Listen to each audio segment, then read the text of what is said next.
escuchan? Así es, doctor, sí se escucha. Muy bien. Muy bien, estimados participantes. Vamos a dar inicio a nuestra telecapacitación. Bienvenidos a todos. Hoy tendremos el tema de complicaciones post-COVID a cargo del doctor Marco Antonio García Huamán, médico especialista en medicina interna. Muchas gracias, doctor, por la ponencia y bienvenido. Adelante, doctor. Perfecto. Bueno, el día de hoy vamos a hablar sobre las complicaciones post-COVID. De hecho, este tema es un poquito que estamos recién en vísperas, ¿no? Estamos en plena guerra y los daños post esta guerra recién la vamos a ver. Netamente, para empezar la charla tenemos que situarnos en qué momento nos encontramos y como se dan cuenta, ya el virus ha tomado casi la gran cantidad de los países, ¿no? Incluso ya hasta en Groenlandia se está describiendo nuevos casos de virus y bueno, nosotros como Perú también ya estamos en unas cifras, digamos, cada vez más notorias, ¿no? Y entonces aquí es donde que nos preguntamos es, una vez que ya estamos en esta etapa, es cuáles van a ser las consecuencias, qué va a pasar posterior a este tipo de pandemia. Principalmente me voy a centrar en tres aspectos. Uno de los aspectos es que este virus es netamente respiratorio y entonces el pulmón es uno de los órganos a los cuales vamos a tener que ver qué daños vamos a observar. Ya, por ejemplo, el Lancet nos llama alerta a saber si que realmente se genera una fibrosis, ¿no? A raíz de tener un COVID. Otro tema a tratar y que vamos a ver como complicación es los daños cardiovasculares que vamos a ver posterior a esto. Y ahí esta revista de aquí nos lo presenta como si es un tsunami eminente, ¿no? Al cual vamos a tener que enfrentarnos como personal de salud. Y algo no, digamos, que no escapa y es algo muy importante, aspectos tanto neuropsiquiátricos, tanto el aspecto neurológico como los aspectos psiquiátricos, tanto como el daño directo del COVID como los daños indirectos que vamos a ver. Para entender por qué es que se van a dar estas complicaciones y por qué es que podemos pensar esto y a qué nivel se da esto, tenemos que netamente ubicarnos que este virus, principalmente el COVID-19, pertenece a la familia de los coronavirus, es un beta coronavirus, y cuya proteína especial, la proteína S, ¿no? Que es el spike, tiene cierta afinidad a receptores, el AC2, que es el muy conocido, ¿no? Del receptor a la angiotensina 2, y esto le da cierta afinidad a ciertos órganos, porque como vamos a ver con detenimiento, es que estos receptores se encuentran principalmente a nivel de lo que es el tracto respiratorio, y lo que hemos observado es que a mayor edad hay mayor madurez de este receptor, tanto así que estos receptores se expresan más en personas adultas, a diferencia de los niños. Por ello es que se dice que esta enfermedad es un poquito más benevolente en los niños que en los adultos, ¿no?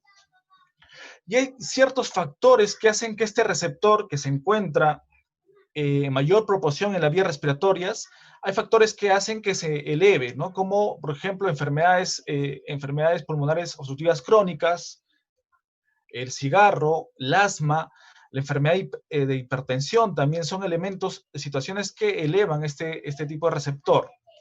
¿Por qué es importante este receptor? Porque principalmente lo vamos a encontrar no solamente a nivel pulmonar, sino también lo vamos a tener a nivel de lo que es el intestino, a nivel de cardíaco, a nivel del sistema nervioso central también lo vamos a encontrar este receptor. Entonces estamos hablando de una enfermedad polimórfica, compleja y que genera el daño a múltiples sistemas, ¿no? Si bien es cierto, ahorita lo que estamos observando es el daño principalmente de tipo respiratorio, pero eso no quita que haya manifestaciones extrapulmonares. Y entonces, cuando se dan las manifestaciones extrapulmonares, pues es lógico pensar que esto puede generar secuelas o daños o complicaciones. Ya lo hemos visto en sus primos, por ejemplo, en SARS-CoV-1 o en el MERS, en el cual ya había cierto reporte de daños tanto a nivel respiratorio como consecuencia de fibrosis, a nivel cardíaco como consecuencia de insuficiencia cardíaca y también a nivel neuronal como consecuencia de algún tipo de encefalitis. Lo que tenemos que entender principalmente es que estamos en un primer pico o una primera oleada de este COVID, y entonces vamos a ver los efectos posteriores una vez terminada este tipo de oleada.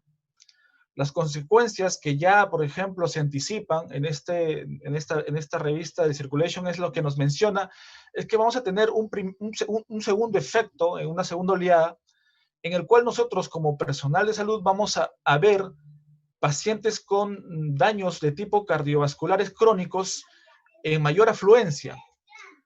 Primero, por el daño causado por el COVID y segundo, porque el COVID, siendo una pandemia, ha hecho que pacientes que tenían de fondo una enfermedad crónica sean descompensados. A su vez, pacientes que no fueron atendidos, pacientes con enfermedades crónicas que no fueron atendidos por la pandemia, también son parte de este tsunami que se nos viene de pacientes. Y a esto vamos a enfrentarnos a una tercera oleada que van a ser un impacto más de tipo psicosocial, ¿no? Esta es una post-pandemia, y al cual nosotros, como personal de salud, somos los que también vamos a ser afectados en ese sentido. Vamos a empezar netamente viendo, había mencionado que eran 3 aspectos que quería desarrollar, tanto la parte pulmonar, tanto la parte cardiovascular y la parte neuropsiquiátrica. Para comprender la parte pulmonar, lo que nosotros tenemos que darnos cuenta es que cuando tenemos pacientes a los cuales no se le ha resuelto la neumonía, o hay una neumonía con compromiso más del 70-80%, como es lo que estamos observando en nuestras unidades de cuidados intensivos, ¿no? A los cuales hacen síndrome de distrés respiratorio de adulto o incluso ingresan a máquina de ventilación mecánica, estos pacientes pues tienen mayor riesgo de generar fibrosis pulmonar, ¿no? Si bien es cierto, hay otro tipo de complicaciones que vamos a ver como atelectasias, generación de bronquiectasias, limitación al ejercicio, pero nos preocupa mucho algo que se describía en SARS-CoV-1, que era el inicio de cierta fibrosis.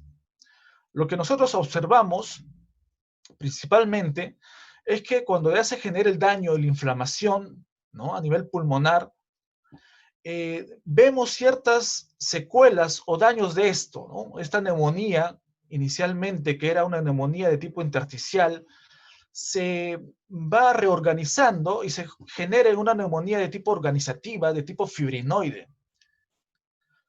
Muchos pacientes, digamos, vamos a ver que esta neumonía de tipo organizativa, de tipo fibrinoide, tiene mucho riesgo a generarse ya se instale una fibrosis.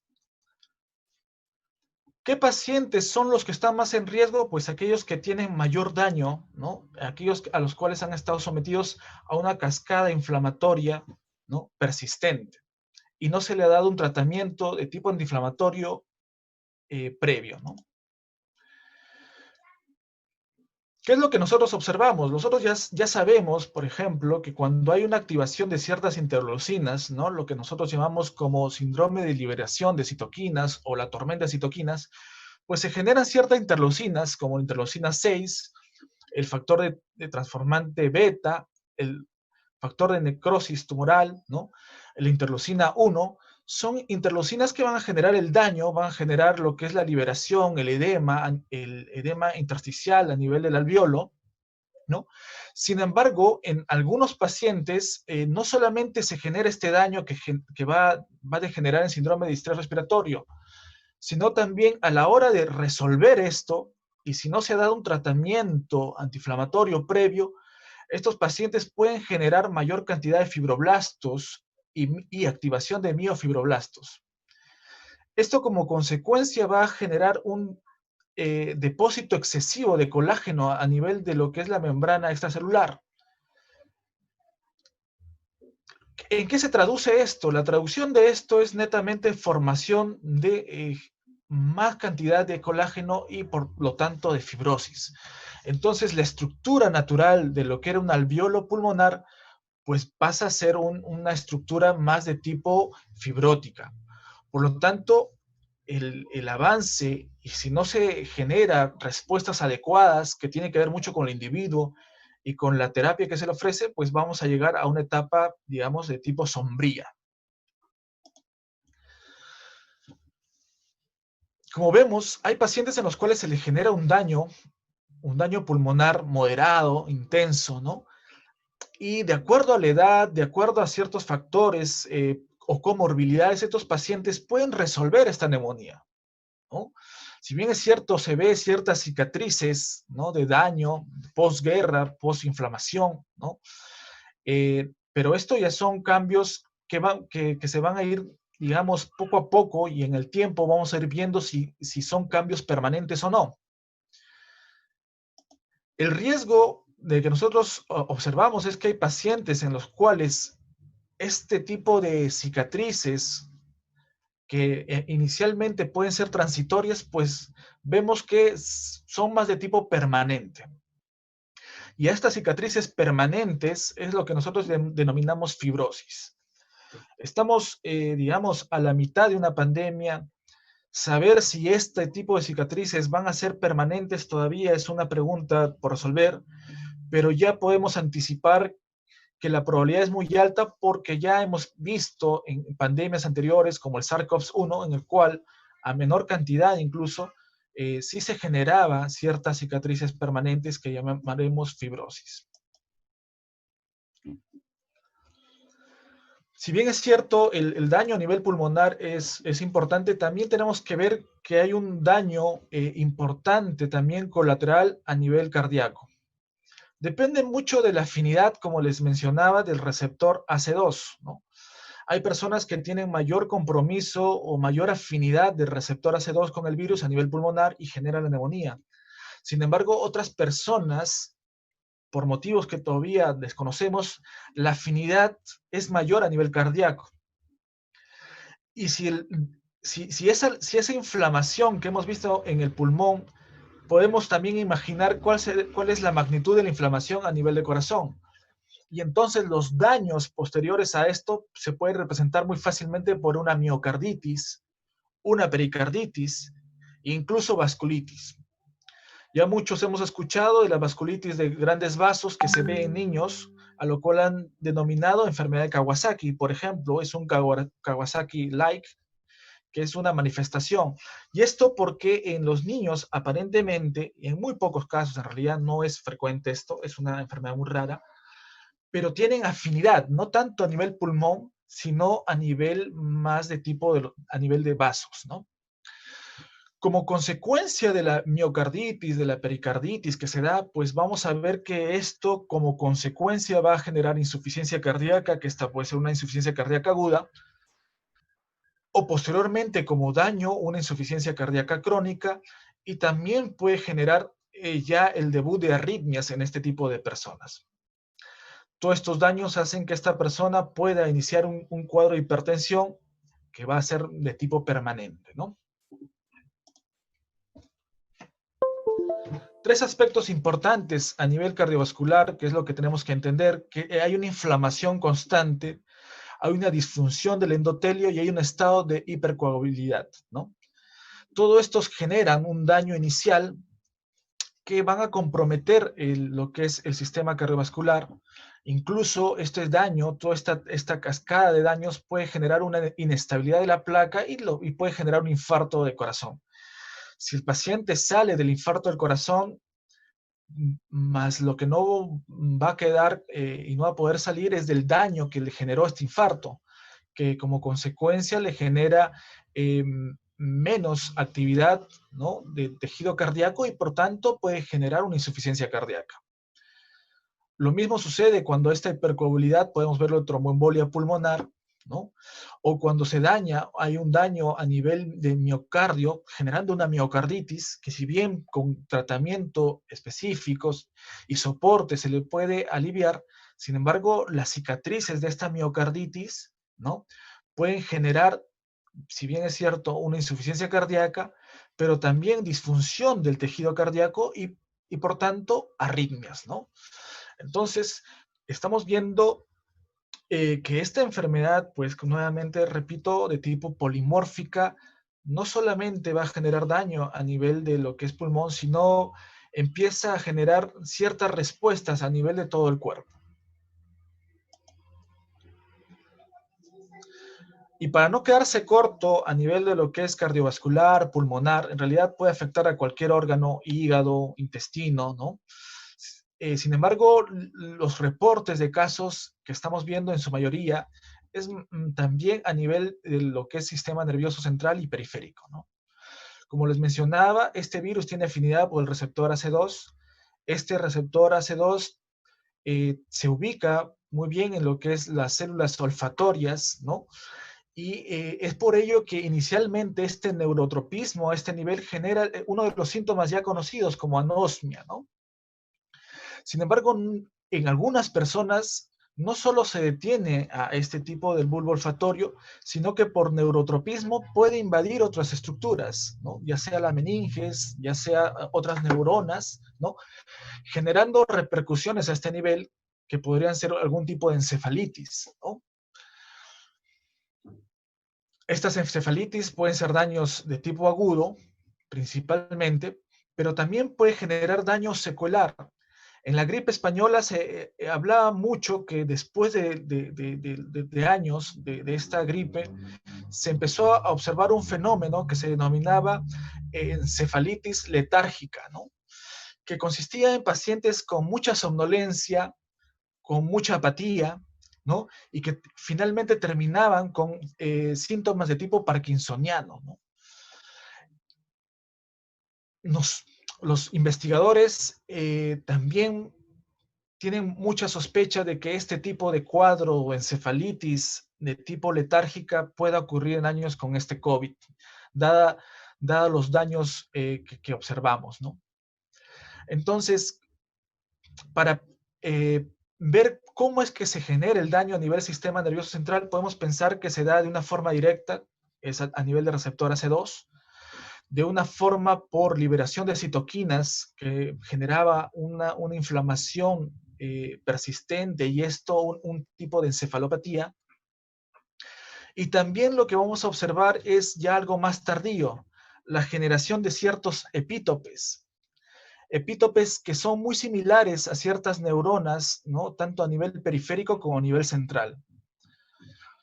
Cuando hablo de epítopes similares, lo que estoy refiriendo es que estos pacientes van a generar cierta respuesta de daño a estos epítopes confundiéndolos con el COVID, ¿no? Y eso es lo que resulta en enfermedades como, por ejemplo, síndrome de Guillain-Barré. O cuando genera a nivel de una neurona principal, a nivel del encéfalo, puede generar una esclerosis múltiple, por ejemplo, ¿no? Entonces, esto puede ser una respuesta tardía a COVID y lo que podemos observar es, por ejemplo, que observamos que hay ciertas encefalitis, ¿no? Ciertas mielitis, síndrome de Guillain-Barré, ¿no? Que son los que se ven inicialmente. Podemos verlo como consecuencia del COVID o también en forma tardía, ya post-COVID, ¿no? Y esto lo vamos a estar viendo, digamos, por ahora solamente son reporte de casos. Sin embargo, una vez posguerra vamos a permitirnos observar realmente cuáles fueron los daños y consecuencias de esto, ¿no?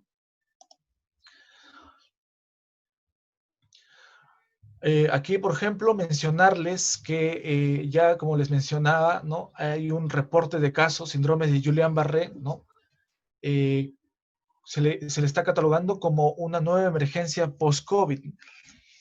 Y esto es importante recalcarlo porque nosotros tenemos cierta predisposición, sobre todo en el área norte, ¿no? Que ya hemos tenido ciertos episodios frecuentes de Guillain-Barré debido a enterovirus, ¿no? Debido a ciertos virus que podemos encontrar ahí. Sin embargo, ahora con esta pandemia instalada, pues el hecho de saber que puede haber un síndrome de Guillain-Barré termina siendo un poquito desalentador y estar alerta, ¿no?, a este tipo de situaciones que se van a presentar.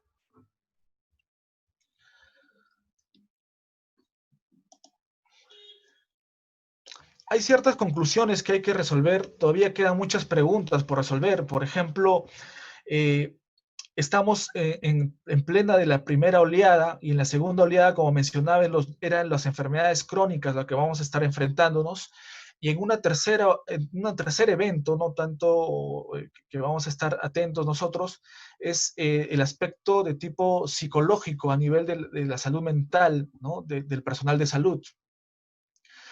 Ya está descrito que hay un síndrome de postraumático a nivel de COVID, y si esto repercute a nivel de depresión, ansiedad, ¿no?, estados de tipo conversivos.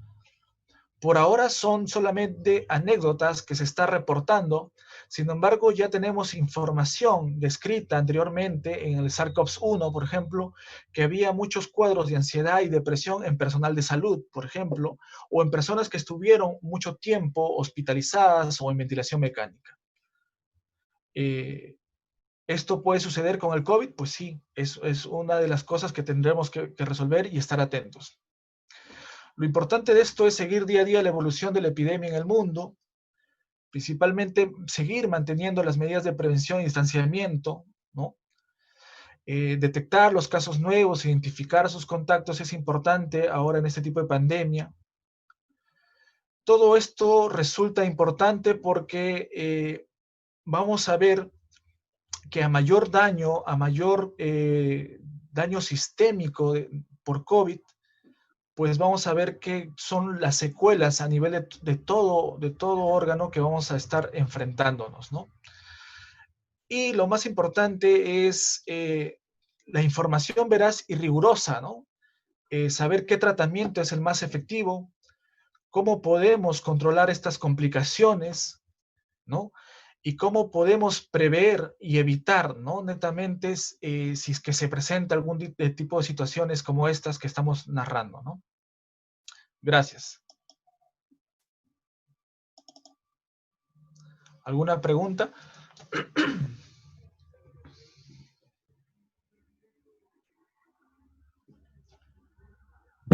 Gracias, doctor, por la exposición. Sí tenemos, doctor, preguntas. Tenemos aquí.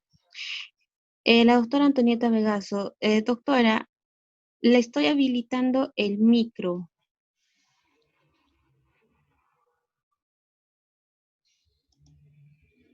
Doctora.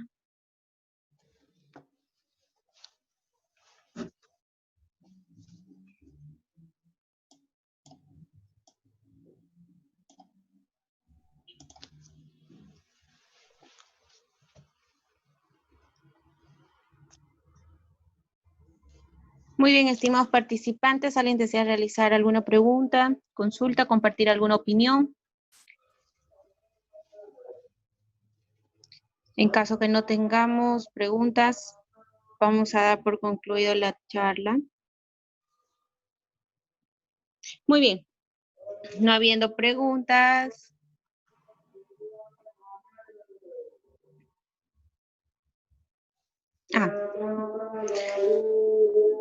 Doctor, en el chat nos escriben. Sí.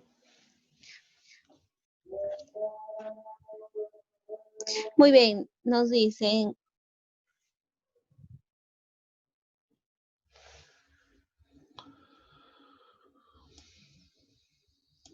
Doctor, buen día. ¿En cuánto tiempo se evalúa la evolución pulmonar en pacientes post-COVID? ¿Y hay complicaciones en todas las edades? Perfecto. Sí, es una buena pregunta, ¿no? Ahorita nosotros estamos manejando pacientes ya desde el mes de marzo en el Hospital Rebagliati, a los cuales hemos empezado ya a ver ciertos daños, ¿no? Hay que tener mucho cuidado cuando vemos los daños de estos pacientes, cuando hacemos el control tomográfico. Vemos las neumonías organizadas, ya el paciente ya salió de ventilación mecánica, el paciente está con cánula binasal, por ejemplo, recuperándose en nuestra hospitalización, y hay que tener cuidado cuando mencionamos que esto va a generar una fibrosis, ¿no? se lo menciono porque incluso cuando le hacemos un control tomográfico después de mes y medio, lo que inicialmente pensábamos que era ya un daño del pulmón, ¿no? Con una neumonía organizada, esto en un mes y medio que hemos observado en algunos pacientes se va resolviendo, ¿no? De lo que tenía un daño el 70%, vemos que ya lo que se pintaba, digamos, como neumonía organizada ya está limpiándose, ¿no? Y llega hasta un 20-30%. Y eso se traduce clínicamente en que el paciente ya no requiere oxígeno. Entonces, es muy pronto, de repente a los 15, 20 días, decirles que va a tener secuela, ¿no? Hay que tener un poquito de cautela en eso. Por ahora, nosotros mencionamos que se tratan de cicatrices transitorias. ¿En quiénes se torna estas cicatrices transitorias más permanentes? Lo que observamos es en aquellos que se produjo más inflamación y aquellos en que su remodelamiento es más lento. Esto sucede más en adultos mayores, ¿no? Lamentablemente. Las personas jóvenes tienen más chance a recuperarse y que estas cicatrices pulmonares sean transitorias. El adulto mayor es un poco más difícil, ¿no?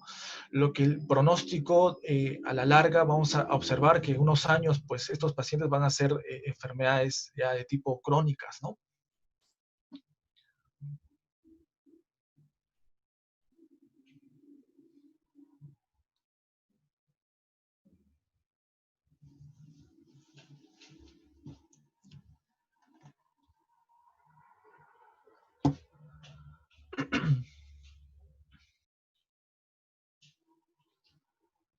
¿Alguna La otra siguiente pregunta? pregunta es, doctor, dentro Sí. de las repercusiones, o sea, el COVID, ¿sería una afección de los nervios de polineuropatía, como el caso de Barré, que hay en los casos de pacientes diabéticos? Perfecto. La polineuropatía en COVID vamos a verlo en forma, digamos, directa inicialmente como un daño inicial de afinidad a nivel de receptor AC2, que puede generar un daño inicial a nivel de la neurona y generando un síndrome de Guillain-Barré muy paralelo a la enfermedad del COVID, ¿no? Ese es uno. Hay polineuropatías de pacientes críticos que estuvieron en ventilación mecánica mucho tiempo, 2 semanas, 3 semanas, y pues salen con un tipo de polineuropatía que con terapia física se va recuperando. Y lo que se está describiendo es el post-COVID, que es fenómenos del síndrome de Guillain-Barré, ¿no? Que este tipo de polineuropatía ya lo hemos enfrentado con otro tipo de virus, por ejemplo, en el norte, ¿no? Como les mencionaba, con los enterovirus o incluso en cualquier otra parte, como oleadas, ¿no? Hay ciertos meses en los cuales se presentan, hay brotes de Guillain-Barré, por así decirlo entre comillas. Se espera, digamos, que en este tipo de post-pandemia podamos nosotros, siendo un tipo de población predispuesta a Guillain-Barré, podamos hacer también este mismo fenómeno, ¿no? Este tipo de polineuropatía simétrica, reflexica, ¿no? Si esto se parece al de la diabetes, a este tipo de polineuropatía, no. La polineuropatía de la diabetes es un tipo de polineuropatía más de tipo crónica, ¿no? Es un tipo de daño más de tipo, de fibras nerviosas terminales, ¿no? Esto es más en forma crónica y progresiva. En cambio, Guillain-Barré tiene su mismo periodo, ¿no? Periodo de 2 semanas de fase aguda y una fase de remisión si es que recibe tratamiento a tiempo o una cronicidad si es que no lo recibe, ¿no? Con cierto daño secular.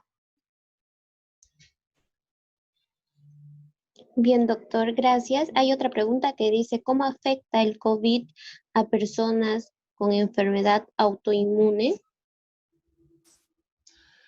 Sí, hay dos vertientes, ¿no? Hay dos vertientes con respecto a los pacientes con enfermedad autoinmune. Hay una vertiente que nos dice que los pacientes con enfermedad autoinmune tienen cierto factor protector hacia COVID. la hipótesis que manifiestan esto es que las pacientes con enfermedades autoinmunes tienen una reactividad muy rápida a ciertos elementos. El problema con el COVID, si bien es cierto, es por la inmunosenescencia, algún tipo de respuesta tardía inmunológica, y es por eso que el sistema inmunológico responde tardíamente y se genera la enfermedad. En las personas con enfermedad autoinmune, por el contrario, hay una respuesta muy reactiva a cualquier elemento que encuentren en el cuerpo, ¿no? Y entonces los linfocitos están muy activos, muy alertas, a diferencia de la población en general, que nuestros linfocitos están un poco subestimando al virus, ¿no? Dejan que el virus haga su papel y recién responden tardíamente cuando ya se ven los daños. Esa es una vertiente. Sin embargo, se han hecho estudios estadísticos en los cuales pues hablan de que hay 3 enfermedades importantes que pueden generar cierta predisposición a daño, ¿no? Artritis reumatoide y lupus. Estadísticamente se ve que son las enfermedades que tienen un poquito más de riesgo para la enfermedad de COVID. ¿Cuál es la experiencia del Hospital Rebagliati? Pues cuando uno ve las camas de hospitalización que tenemos, es muy escaso ver pacientes con enfermedades autoinmunes, por lo que de repente la hipótesis primera de tener estos linfocitos muy reactivos sea un poquito más valedera en nuestro medio, ¿no? Cambia de medios, no es lo mismo lo que es la población europea que la población latina, ¿no? Por lo pronto acá en nuestro hospital, en el hospital que alberga más camas de COVID, ver un paciente con una enfermedad autoinmune tipo lupus o otro tipo de enfermedades y que lleven a una enfermedad severa es un poco más raro, ¿no?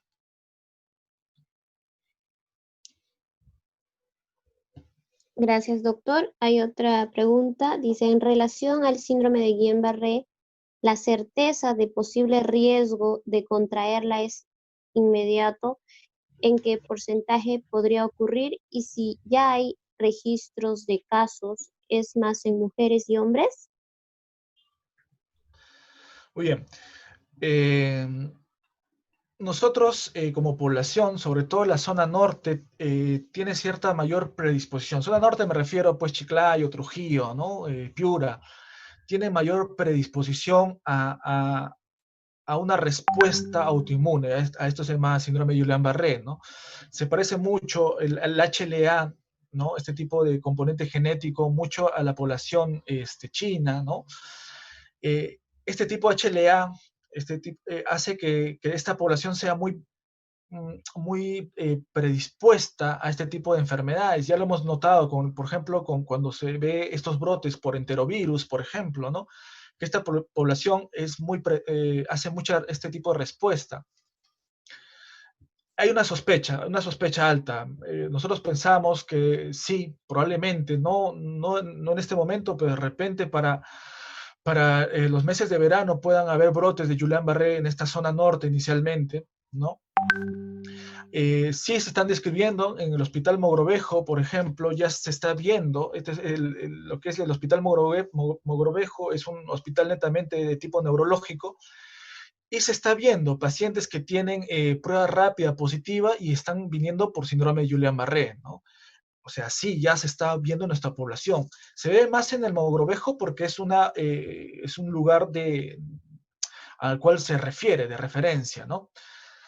En cuanto, si es más frecuente en mujer y en hombre, pareciese que la población femenina tiene mayor mm, beneficio, por así decirlo, ¿no? Tiene mejor respuesta a COVID que la población masculina. Eso se ve estadísticamente, ¿no? Este receptor AC2 se encuentra en el cromosoma X y, como ustedes ya saben, las mujeres tienen 2 cromosomas X, ¿no? Pareciese que eso les hace a la población femenina un poco más fuertes respecto a la población masculina con respecto al COVID, ¿no? Y por tanto, teniendo menos afinidad del receptor AC2, ¿no? Las manifestaciones sistémicas podrían ser menores en mujeres, ¿no? Podría manifestarse ese tipo evolución. Eso lo vamos a ver posteriormente, solamente son hipótesis por ahora, ¿no? Bien, doctor. También hay otra pregunta de relación con el Guillain-Barré que dice, ¿cómo le afecta el COVID a una persona que ya tuvo el Guillain-Barré? Es una buena pregunta, ¿no? El paciente que tuvo Guillain-Barré inicialmente lo hizo una respuesta a un epítope, ¿no? Es un elemento, el epítope es un elemento, una estructura del virus que es muy similar a una estructura neurológica, ¿no? En este caso de la placa de la neurona, ¿no? Ya sea del axón, ¿no? Cuando lo hizo porque tenía mucha similitud. Su cuerpo confundía a este epítope, ya sea por un enterovirus, citamelovirus, chikungunya, cualquier virus, confundía a ese epítope, lo confundía con una estructura neurológica propia y por eso atacaba. Si el cuerpo hace otra vez ese tipo de respuesta con respecto al COVID, habría que definirlo bien. No se ha visto reinstalación de Guillain-Barré, ¿no? En estas personas. Cuando ya el Guillain-Barré vuelve a repetirse, ya cambia, digamos, por así decirlo, entre comillas, de nombre. Ya es una enfermedad desmielinizante autoinmune crónica, ¿no? Ya no es un Guillain-Barré. El Guillain-Barré es una enfermedad de tipo aguda. Inicialmente no tiende a repetirse por la literatura, lo que revisamos en literatura no tiende a repetirse, ¿no? Hablando hipotéticamente, creo que una persona que haya tenido Guillain-Barré no tendría por qué hacerlo por COVID, ¿no? Es hipotéticamente hablando, ¿no? Gracias, doctora. Hay otra pregunta que dice, paciente con COVID positivo que están de alta, ¿pueden seguir contagiando? Perfecto. A ver, el COVID, lo que nosotros observamos es que tiene una duración de, digamos, en el cuerpo de 14 días, ¿no? ¿Ya?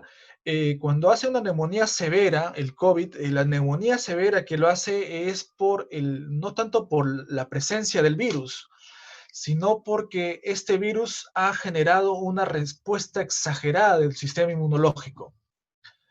Entonces, la neumonía o la tos que uno elimina del virus, lo que se postula es mantenerlo unos 7 días más. Es decir, puede durar, si uno tiene una neumonía severa, y si ha tenido una neumonía severa, puede ser que esos 14 días se prolonguen unos 7 días más, ¿no? Y contando desde el inicio de la enfermedad, que podrían ser hasta 21 días. Posterior a eso, si el paciente ya salió y se fue de alta, ya no tendría por qué ser contagioso, ¿no? Es más, cuando se hace la prueba molecular en muchos pacientes, ya no encuentran, ¿no? La presencia del virus, ¿no? Y si es que encontramos la presencia del virus en la prueba molecular, lo que se ha detectado es que estos restos solamente son restos cadavéricos, es decir, restos de células muertas de COVID. Ya no es un COVID que infecta, ¿no? Por lo tanto, se cuenta desde el inicio de los síntomas hasta 21 días o incluso puedes prolongar hasta un mes para decir que ya no es contagioso, ¿no? Un paciente usualmente con neumonía se queda 14 días, ¿no? Por la neumonía. Pero a eso súmale el inicio de la enfermedad, que son unos 7 días más. O sea, ya está en 21 días. Por lo que la recomendación cuando se va a casa, decimos, ¿sabes qué? Una vez que llegas a casa, 7 días más, mantén las restricciones. De ahí ya no hay ningún tipo de problema. Bien, doctor, muchas gracias. Hay otra pregunta que dice, ¿en qué momento se debe indicar los AINES y cuáles para prevenir o disminuir las complicaciones pulmonares y de otros órganos? AINES. La pregunta es sobre AINES. Sí, doctor. Ya. Bueno, de hecho, no hay ningún estudio que avale que el AINE vaya a hacer algo, ¿no? Lo que se está estudiando ahorita es cómo evitar que el virus se replique. Ese es uno, evitar que el virus se replique. Segundo, cómo evitar que este virus genere una respuesta exagerada en el cuerpo, ¿no? En esa fase previa es que estamos tratando de buscar una salida, ¿no? ¿Cómo evitamos que se replique el virus? Pues ha salido nuevas drogas, tipo Remdesivir es uno de ellos. Se pensaba que de repente Lopinavir, Ritonavir era un tipo de tratamiento efectivo, ¿no? Actualmente lo que se habla más es de Remdesivir. ¿Y en qué momento? ¿No? Si está dentro de los primeros 7 días, ¿no? De evitar la replicación. Acá en Perú se está postulando que la ivermectina, ¿no? Podría evitar la replicación del virus. Todavía no es nada confirmado. De hecho, no hay nada estadísticamente que avale eso, ¿no? Solamente son reportes de situaciones, ¿no? Reportes de casos, ¿no? Estos casos se van acumulando, pero el hecho de que se acumule más casos no hace que sea veraz, que la ivermectina tenga efecto. Y lo segundo es evitar que el sistema inmunológico reaccione en demasía. Eso es más per se de uno mismo, ¿no? Cada persona y sobre todo con comorbilidades. Los pacientes obesos, hipertensos, diabéticos tienden a hacer una respuesta exagerada del virus, ¿no? Entonces, prevenir es muy difícil por lo pronto, ¿no? Prevenirlo, no hay un tratamiento para este virus, ¿no? Cuando tú tienes una bacteria, le das un antibiótico y sabes que lo vas a acabar. Pero cuando no tienes un antiviral, no sabes cómo vas a acabar con la replicación de este virus, ¿no? Por ahora estamos viendo que no hay nada de eso, ¿no? Los antiinflamatorios no han demostrado todavía que generen cierto alivio, ¿no? De hecho, en algún momento Francia mantuvo una propuesta diciéndonos que el naproxeno era deleterio con las enfermedades virales, ¿no? Por lo tanto, evitó el consumo de naproxeno en esa población, ¿no? En Francia, ¿no? Acá en nuestros lares, en las zonas de tipo latina, no se ha visto ese mismo efecto. Pero evitar la propagación de un virus con un antiinflamatorio es muy difícil, ¿no? Es muy difícil eso. Bien, doctor, muchas gracias. Hay otra pregunta que dice, ¿la inmunoglobulina beta podría usarse para ayudar a disminuir las complicaciones o en qué fase es preferible usarla? ¿Es inmunoglobulina o interferón? Inmunoglobulina, doctor. Perfecto. ¿Pero se refiere para COVID o para Guillain-Barré? No lo dice, El que no dice lo dice, no lo dice. no lo dice. Muy Muy bien, bien. doctor. Bueno, en lo que es las inmunoglobulinas, digamos, está dentro del tratamiento compasivo, ¿no? De la enfermedad. Como le dije, hay una primera fase de replicación que se está buscando medicamentos para evitar que se replique. Uno de ellos que hemos estado usando hasta que aparecieron los estudios, ¿no? Que decían que no hacía nada, era la hidroxicloroquina, ¿no? Otro que hemos estado usando estábamos usando netamente la ivermectina, que hasta ahorita todavía tenemos cierta duda, ¿no? Pero una vez que el virus empieza su replicación, genera una respuesta en ciertos individuos, no en todos, ¿no?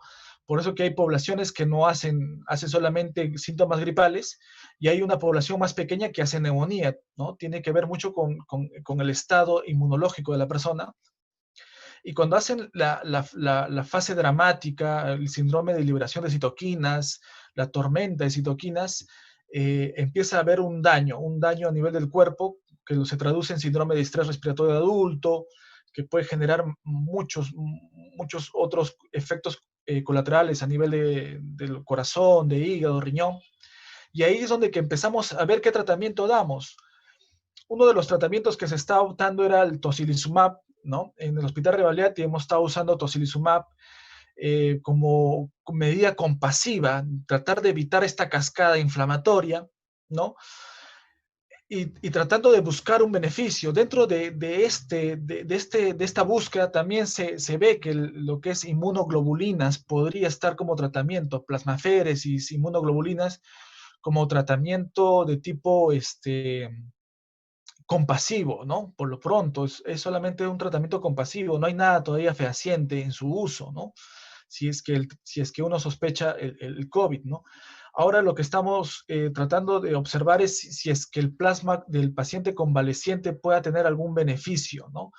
Y lo que estamos optando es en dar, y si vamos a dar el plasma de pacientes convalecientes, darles en una etapa más temprana, ¿no? Y no llegar a fases tardías, ¿no? Esa es la idea, tratar de bloquear la respuesta exagerada inmunológica, ¿no?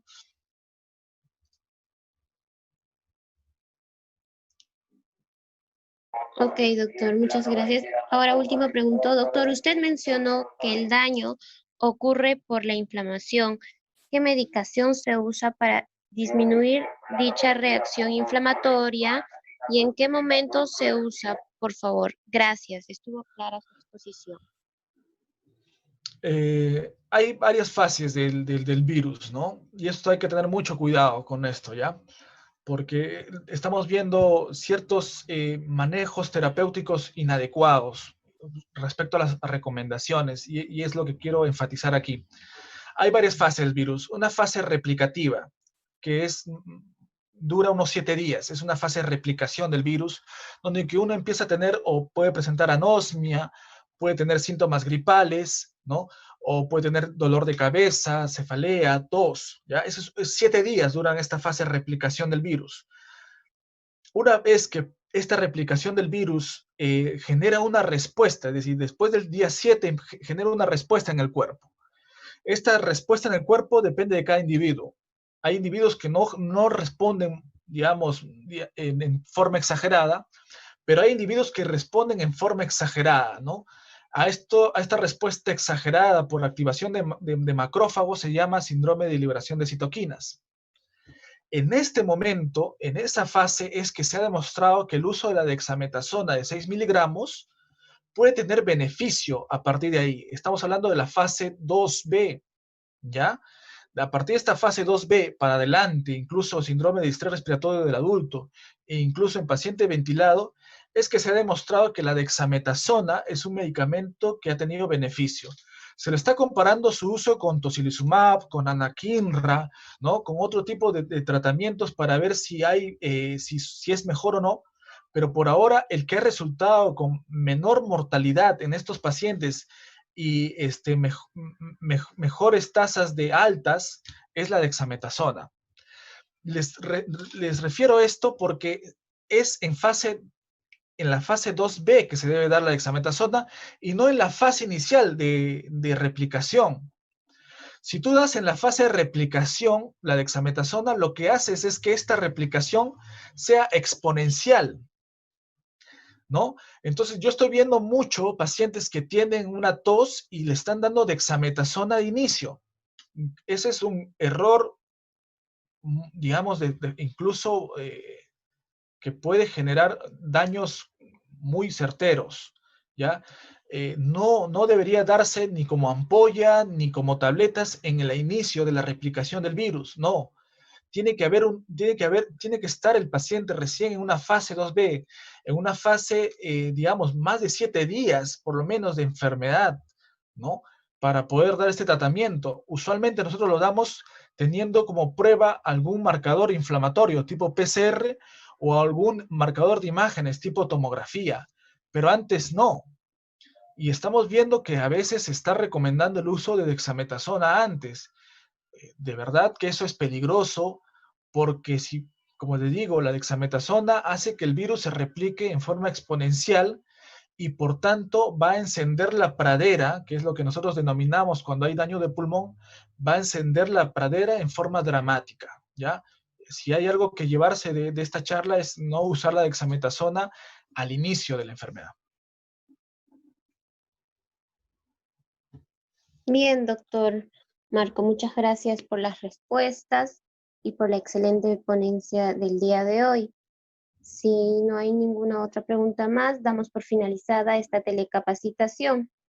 Asimismo, hacerles la invitación para el día de mañana con el tema de manejo del duelo en el contexto COVID-19 a cargo de la doctora Beatriz Maxiota. a la misma hora 12 p.m. Sí, se les estará enviando la invitación. Muchas gracias, doctor y estimados participantes. Gracias, gracias a usted.